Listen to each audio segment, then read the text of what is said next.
आज मैं आपसे यही कहना चाहता हूं, अपने शब्दों को अपनी ताकत बनाइए, अपनी सोच को सकारात्मक बनाइए, अपने जीवन को नई दिशा में ले जाइए। जब आप अपने आप से सच्चा प्यार करेंगे और खुद को प्रेरित करेंगे तो आपका जीवन पूरी तरह से बदल जाएगा। याद रखिए, आप जो सोचते हैं वही बनते हैं। इसलिए अपने विचारों को इतना ऊंचा रखिए कि सफलता आपके कदमों को चूमे। जीवन में शब्दों और सोच की शक्ति को समझना बेहद महत्वपूर्ण है। हमारे शब्द केवल आवाज नहीं होते, बल्कि एक ऊर्जा होते हैं जो हमारे और दूसरों के जीवन को प्रभावित कर सकते हैं। यह शक्ति इतनी गहरी है कि अगर सही तरीके से उपयोग की जाए तो यह असंभव को संभव बना सकती है। अक्सर हम अपने आप से ऐसी बातें कहते हैं जो हमें कमजोर बना देती हैं, जैसे मैं यह नहीं कर सकता, मेरे पास पर्याप्त समय नहीं है, मैं सक्षम नहीं हूं। क्या आपने कभी सोचा है कि ये शब्द आपकी सोच और आपके कार्यों को कितना प्रभावित करते हैं? अगर आप खुद को बार बार यह बताएंगे कि आप असफल हैं, तो आपके अंदर की ऊर्जा वैसी ही हो जाएगी। लेकिन अगर आप खुद को यह विश्वास दिलाएं कि मैं सक्षम हूं, मुझे अपने लक्ष्य तक पहुंचने से कोई नहीं रोक सकता, मैं हर परिस्थिति का सामना करने के लिए तैयार हूं, तो आपकी सोच बदलने लगेगी। और याद रखिए, जब सोच बदलती है तो जीवन भी बदल जाता है। दोस्तों, गौतम बुद्ध की शिक्षा हर किसी के जीवन को नई दिशा दे सकती है। अगर आप भी इसे मानते हैं तो कमेंट में नमो बुद्धाय लिखना ना भूले। इस कहानी को अंत तक जरूर देखें, क्योंकि ये कहानी आपकी जिंदगी बदलने वाली है। आइए कहानी की शुरुआत करते हैं। दोस्तों, एक नगर में एक महान बौद्ध भिक्षु रहा करते थे। वह बहुत ज्ञानी थे और बहुत ही शांत स्वभाव के थे, और उनकी यह बात ही उनकी विशेषता भी थी। एक बार की बात है, बौद्ध भिक्षु नगरवासियों को उपदेश दे रहे थे। बौद्ध भिक्षु कह रहे थे कि शब्दों में जीवन बदलने की शक्ति होती है। अपने शब्दों से जीवन बदलो। हम जो भी शब्द अपने लिए या दूसरों के लिए कहते हैं, या जो भी बातें करते हैं, उस पर हमें ध्यान देना चाहिए। इतना कहकर बौद्ध भिक्षु ने अपना उपदेश समाप्त किया और वहां से चले गए। एक दिन वह बौद्ध भिक्षु एक मार्ग से होकर गुजर रहे थे। उसी मार्ग से एक युवक होकर गुजर रहा था। उस युवक ने जब उन बौद्ध भिक्षु को देखा तो वह जोर जोर से हंसने लगा और कहने लगा, अरे साधु महाराज, आप तो ढोंगी है। आपके उपदेशों में यह कहने से कि शब्दों में बड़ी ताकत है, आपकी बात सत्य नहीं हो जाएगी। ये सब सिर्फ बातें हैं। भला ऐसा कैसे हो सकता है कि शब्दों से हमारा जीवन बदल सकता है? उस युवक की सारी बातें उन भिक्षुओं ने ध्यानपूर्वक सुनी, और उसके बाद वह मुस्कुराते हुए उस युवक से कहते हैं, बेटा, नाद से ही तो यह दुनिया प्रकट हुई है, और अच्छे शब्दों के पीछे भी नाद ही होता है जो पूरा जीवन बदल देता है। वह बौद्ध भिक्षु उस युवक से कहते हैं, देखो, मैं तुम्हें अपने अनुभव से बता रहा हूं, लेकिन फिर भी तुम्हें यकीन ना हो तो तुम इसे खुद आजमा कर देख सकते हो। उन बौद्ध भिक्षु की यह बात सुनकर युवक थोड़ा सा गंभीर हो गया। उसने काफी देर सोच विचार किया और उसके बाद उन बौद्ध भिक्षु से कहता है, हे गुरुवर, अगर ऐसी बात है तो आप मेरे साथ चलिए। मेरा छोटा भाई है जिसकी उम्र करीब 20 वर्ष है, और उसे न जाने क्या हुआ है। वह करीब 3 वर्षों से कुछ भी नहीं करता, बस लेटा रहता है। दिन भर वह कुछ ना कुछ सोचता रहता है। उसकी यह हालत देखकर हम सब बहुत परेशान हैं। माता पिता भी बहुत चिंतित रहते हैं। हम सब ने कई तरीके अपनाए, कई योजनाएं अपनाई, लेकिन कुछ भी काम नहीं आया। हमने कई बार उससे बात करने तक की कोशिश की, लेकिन वह हमसे कुछ भी नहीं कहता। परिवार का हर एक सदस्य पूरी तरह से थक चुका है, हार चुका है। आखिर वह क्या करना चाहता है, किसी को कुछ नहीं पता। तो हमारे शब्दों से उसका जीवन क्यों नहीं बदला? और जैसा कि आप कह रहे हैं कि शब्द सचमुच जीवन बदल सकते हैं, तो क्या आप मेरी मदद करेंगे? इस पर बौद्ध भिक्षु मुस्कुराते हुए उस युवक के साथ चल पड़ते हैं। वह युवक उन बौद्ध भिक्षु को एक खेत में ले जाता है और अपने भाई की तरफ इशारा करके कहता है, हे गुरुवर, यही मेरा भाई है जो पूरे गांव में आलस और मक्कारी के लिए मशहूर है। आप कहते हैं कि शब्दों में वह शक्ति है जो हमारा जीवन बदल सकती है। तो क्या आपके शब्द इसका जीवन बदल सकते हैं? अगर यह सत्य है तो आप इसका जीवन बदल कर दिखाएं। उन बौद्ध भिक्षुओं ने उस युवक के भाई को ध्यानपूर्वक देखा। वह एक पेड़ की छांव में आराम से सो रहा था। जब बौद्ध भिक्षु उस युवक के भाई के पास पहुंचे और आराम से उसके सर पर हाथ फिराते हुए कहते हैं, उठो बेटा, बहुत देर हो चुकी है, ये सोने का समय नहीं है, ये तो जागने का समय है। उन बौद्ध भिक्षुओं की आवाज सुनकर वह लड़का थोड़ा सा अचरज में पड़ गया। आखिर कौन है जो मुझे इतने प्यार से जगा रहा है, वरना सभी गांव वाले तो मुझे आलसी और मक्कार ही कहते हैं। आखिर कौन है जो मुझे इतना अपनापन दिखा रहा है? उसने आंखें खोली और आंखें मलते हुए उसने पूछा, हे गुरुवर, आप कौन हैं और यहां क्यों आए हैं? इस पर बौद्ध भिक्षु उस युवक से कहते हैं, बेटा, यह प्रश्न तो मैं तुमसे करना चाहता हूं, तुम कौन हो, यही तो तुम्हें जानने की आवश्यकता है। उन बौद्ध भिक्षुओं की बात सुनकर वह लड़का जोर से हंस पड़ता है और कहता है, हे गुरुवर, यदि आपको मेरे बारे में जानना है तो जाइए और गांव के किसी भी सदस्य से पूछ लीजिए, आपको पता चल जाएगा कि मैं कौन हूं। आपसे हर कोई यही कहेगा कि वह तो आलसी है, मक्कार है, तरह तरह के ताने सुनाएंगे, तरह तरह की बातें कहेंगे। इससे आपको यह जरूर यकीन हो जाएगा और आपको यह पता भी चल जाएगा कि मैं कौन हूं। तभी बौद्ध भिक्षु मुस्कुराते हुए उस लड़के से कहते हैं, सबसे पहले मेरी यह बात सुन लो, मेहनती इंसान के खुद के शब्द उसे अंदर तक चोट पहुंचाते हैं, इसलिए कभी भी अपने आप को कोसो मत, अपने शब्दों को सुधारो। और मेरी यह दूसरी बात भी सुन लो, मैंने उन गांव वालों से नहीं पूछा कि तुम कौन हो, मैं तुमसे पूछ रहा हूं कि तुम कौन हो, लेकिन तुमने तो अपनी आदतें मुझे बताई। आलस तुम्हारी पहचान नहीं, तुम्हारी आदत हो सकती है और इंसान नहीं, उनकी आदतें खराब होती हैं। इसलिए बेटा, तुम आलसी और मक्कार नहीं हो, यह तो तुम्हारी आदत है। बस इतनी सी बात है जो गांव वाले नहीं समझ सकते। यह सारी बातें सुनकर वह लड़का थोड़ा सा आश्चर्यचकित रह गया, क्योंकि गांव वाले हमेशा उसे मक्कार, आलसी और तरह तरह के ताने ही सुनाया करते थे। उन बौद्ध भिक्षुओं की यह बात सुनकर उस लड़के की आंखों में आंसू आ गए। वह तुरंत ही दोनों हाथ जोड़कर उन बौद्ध भिक्षु के चरणों में गिर पड़ा और उनसे कहने लगा, आप सत्य कहते हैं, यह मेरी आदत ही है और मैं इस आदत से बहुत परेशान हूं। मैंने बहुत कोशिशें भी की, लाख उपाय किए, लेकिन मैं अपनी इस आदत से छुटकारा ना पा सका। इन आदतों से बाहर आना बहुत कठिन है। मैंने कई बार आलस छोड़ने का प्रयास तक किया, पूरी कोशिश भी की, लेकिन कोई लाभ नहीं हुआ। मैं जब भी कोई कार्य करने की कोशिश करता हूं तो पता नहीं क्यों मेरा मन कहीं और भागने लगता है, मेरा दिमाग किसी और दिशा में काम करने लगता है और मैं उस काम पर ध्यान ही नहीं दे पाता। मैं क्या करूं, कैसे करूं, मुझे कुछ भी समझ नहीं आता। जब भी मैं किताबें पढ़ने की कोशिश करता हूं तो मुझे नींद आने लगती है। मन में एक अजीब सा दर्द महसूस होता है, ऐसा लगता है कि मेरा जीवन यूं ही व्यर्थ जा रहा है। और जब मैं इस दर्द को बर्दाश्त नहीं कर पाता तो मैं सो जाता हूं, ताकि जब मैं उठूं तो मुझे दर्द ना महसूस हो। और अब तो मुझे यह भी यकीन हो चुका है कि मैं इन आदतों से नहीं निकल सकता, ये आदतें मुझे नहीं छोड़ने वाली। इस पर बौद्ध भिक्षु उस लड़के से कहते हैं, बेटा, यदि तुम इस आलस की आदत को छोड़ना चाहते हो तो मैं तुम्हें एक सही उपाय बता सकता हूं, लेकिन उसके लिए तुम्हें कल सुबह मुझे मिलना होगा, तभी वह तरीका मैं तुम्हें बताऊंगा। यदि तुम उस तरीके को सीखना चाहते हो तो कल सुबह मेरे पास चले आना। इतना कहकर बौद्ध भिक्षु वहां से चले गए, लेकिन उन बौद्ध भिक्षु की सारी बातें उस लड़के के कानों में गूंज रही थीं। वह यह समझ नहीं पा रहा था कि आखिर वह बौद्ध भिक्षु उसे कौन सा मार्ग दिखाने वाले हैं। वह ऐसा कौन सा उपाय बता देंगे जिससे उसके जीवन से आलस्य हमेशा हमेशा के लिए खत्म हो जाएगा। देखते ही देखते रात हो गई। रात भर वह अपने बिस्तर पर करवट लेता रहा और उन बौद्ध भिक्षु की बातों के बारे में सोचता रहा। इसी प्रकार देखते ही देखते सुबह हो गई और वह लड़का उन बौद्ध भिक्षुओं के पास जा पहुंचा।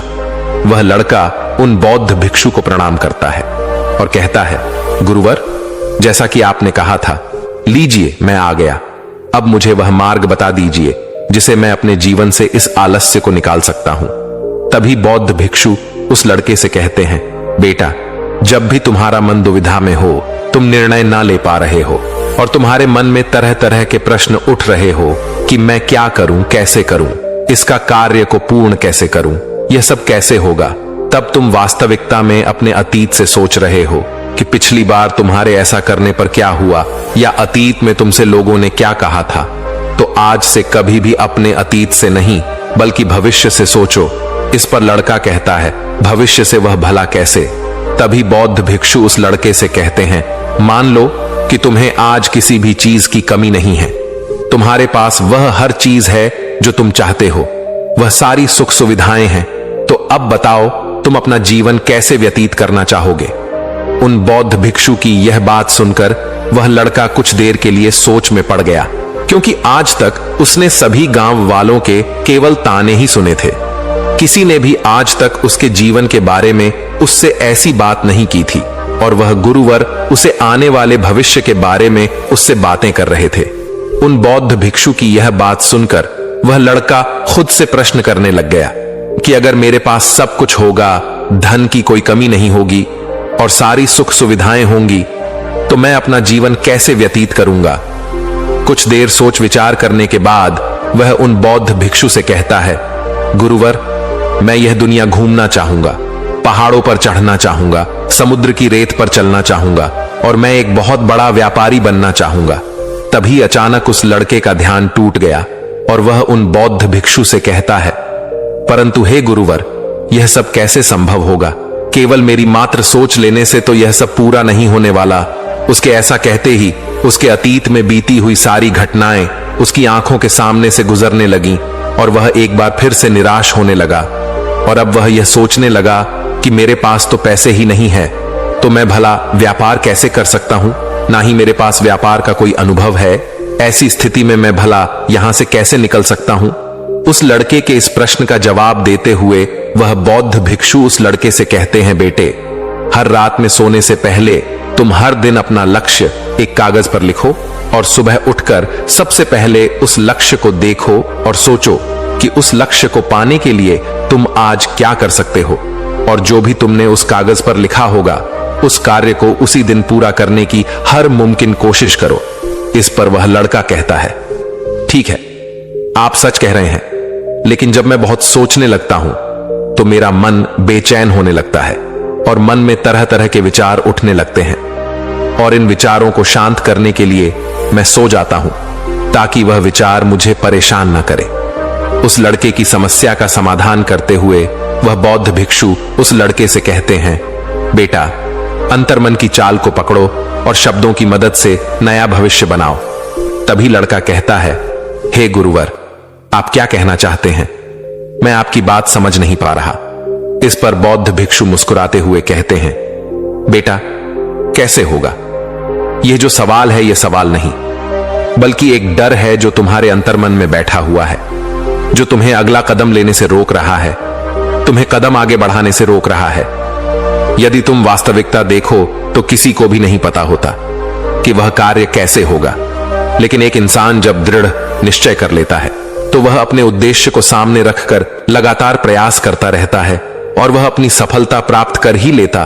तभी वह लड़का उन बौद्ध भिक्षु से कहता है कि हे गुरुवर, अगर ऐसी बात है तो मन में बार बार चिंता क्यों होती है? मन बार बार बेचैन क्यों हो उठता है? इस पर बौद्ध भिक्षु कहते हैं, बेटा, क्योंकि तुम्हें डर है कि तुम कमजोर हो, तुम्हारे अंतर्मन में बैठा है कि तुम में कुछ कमी है, तुम किसी काम के नहीं हो, और यही कारण है कि तुम कोशिश करने से डरते हो, क्योंकि तुम्हारा अंतर्मन हमेशा तुम्हें रोकता रहता है। जब भी तुम कोई कार्य शुरू करना चाहते हो, तुम्हारा मन तुमसे पहले कह देता है, इससे आगे मत बढ़ना, अन्यथा तुम हार जाओगे, और इसी कारण तुम्हें चिंता होने लगती है, तुम्हारा मन बेचैन होने लगता है। तभी वह लड़का कहता है, गुरुदेव, आपने जो कुछ भी कहा वह बिल्कुल सत्य है, लेकिन अब आप ही मुझे बताइए कि मैं इस परेशानी से बाहर कैसे निकलूं? इसका जवाब देते हुए वह बौद्ध भिक्षु उस लड़के से कहते हैं, बेटा, इस समस्या का समाधान बहुत ही आसान और सरल है। तुमने देखा होगा कि अक्सर ही हम अपने आप को दोष देते रहते हैं, अपने आप को तरह तरह के अपशब्द कहते रहते हैं, जो हमारे अंतर्मन में जाकर बैठ जाते हैं और वहीं हमें आगे बढ़ने से रोकते हैं। और इन शब्दों का हम पर बहुत गहरा प्रभाव भी पड़ता है, क्योंकि जैसा हम खुद से कहते हैं, जैसा हम पूरी भावनाओं के साथ सोचते हैं, हम वैसा ही बनते चले जाते हैं। इसीलिए यदि तुम खुद को बदलना चाहते हो तो कि तुम भी काबिल बन सको, तो तुम्हें अपने अंतर्मन को नए संदेश देने की जरूरत है। जैसे कि मेरे शरीर का हर एक कण, हर एक हिस्सा, हर एक विचार शांति और ऊर्जा से भरा हुआ है, मैं दृढ़ संकल्प और आत्मविश्वास के साथ हर दिन के लक्ष्यों को पूरा करता हूं। मैं अपनी कमजोरी को अभ्यास में बदलता हूं, चिंता को ध्यान में बदलता हूं। मैं उत्साह और ऊर्जा से भरा हुआ हूं, लगातार अपने लक्ष्यों पर काम करता हूं। ऐसे शब्द जब तुम खुद से कहोगे तो तुम शक्तिशाली महसूस करने लगोगे और तुम्हारी सारी चिंताएं खत्म होने लगेंगी, क्योंकि यही शब्दों की ताकत है। वह तुम वही बना देंगे जो तुम खुद से कहोगे। तुम जितनी भावना के साथ यह वाक्य बोलते हो, उसे महसूस करते हो, उतनी ही भावनाओं से यह शब्द तुम पर असर करना शुरू कर देंगे। धीरे धीरे यह शब्द तुम्हारे मन और व्यक्तित्व की सोच का हिस्सा बन जाएंगे। लेकिन मेरी एक बात याद रखना कि तुम्हारा अतर्मन इतनी आसानी से नहीं मानने वाला। जब तुम आगे बढ़ो तो मौका मिलते ही वह तुम्हें पीछे खींचेगा। तुम्हारे अतीत के बीते हुए सारे कड़वे अनुभव तुम्हें याद दिलाएगा, ताकि तुम डर जाओ और एक बार फिर से अपने लक्ष्य का पीछा करना छोड़ दो। लेकिन तुम्हें इसकी चिंता नहीं करनी है। उन सकारात्मक शब्दों के कारण तुम्हारा मन सकारात्मक विचारों को स्वीकार करने लगेगा।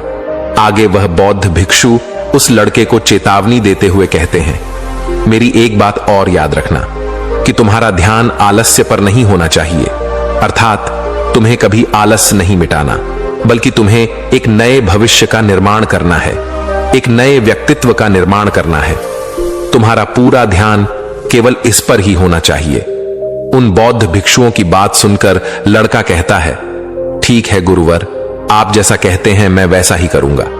तभी वह बौद्ध भिक्षु उस लड़के से कहते हैं, बेटा अभी तो मैं इस गांव से जा रहा हूं, लेकिन कुछ सालों के बाद मैं वापस आऊंगा। इतना कहकर बौद्ध भिक्षु वहां से चले गए और वह लड़का अपने घर लौट गया। लेकिन अब उस लड़के के मन में तरह तरह के विचार चल रहे थे। वह लड़का यह सोच रहा था कि अगर मैं अपनी मनपसंद जिंदगी जीने लगूंगा, अगर मैं दुनिया घूमने लगा, नए लोगों से मिलने लगा और अपनी पसंद का काम करने लगा, तो मेरी जिंदगी कैसी होगी। उस बात को ध्यान करके उसने एक कागज पर अपना लक्ष्य लिखा और लिखकर सो गया। अगली सुबह जब उसकी आंखें खुली तो उसने उस पेपर पर लिखा हुआ लक्ष्य एक बार दोहराया। उसके बाद वह कुछ देर के लिए शांत हो गया। तभी उसे उन बौद्ध भिक्षु की बात याद आई कि तुम अपने लक्ष्य के लिए आज क्या कर सकते हो। उसने खुद से सवाल किया कि मैं आज अपने इस लक्ष्य को प्राप्त करने के लिए क्या कर सकता हूं।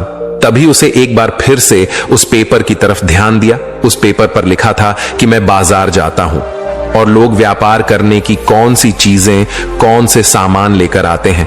मैं उन चीजों को देखता, उन चीजों को पता करता और पढ़ने के बाद तुरंत ही बाजार चला गया। वह अलग अलग दुकानों पर बैठा उन्हें देखा, लेकिन उसे कुछ समझ नहीं आ रहा था, क्योंकि लोग अलग अलग व्यापार कर रहे थे, अलग अलग तरह की चीजें और सामान ले रहे थे और किसी ने उसकी कोई मदद नहीं की। वह बहुत उदास हो गया और निराश होकर वापस घर लौट आया। तभी उस लड़के को उन बौद्ध भिक्षु की एक और बात याद आई। शब्दों में बहुत ताकत है और शब्द हमारा जीवन बदल सकते हैं। उसे वह सकारात्मक विचार याद आए।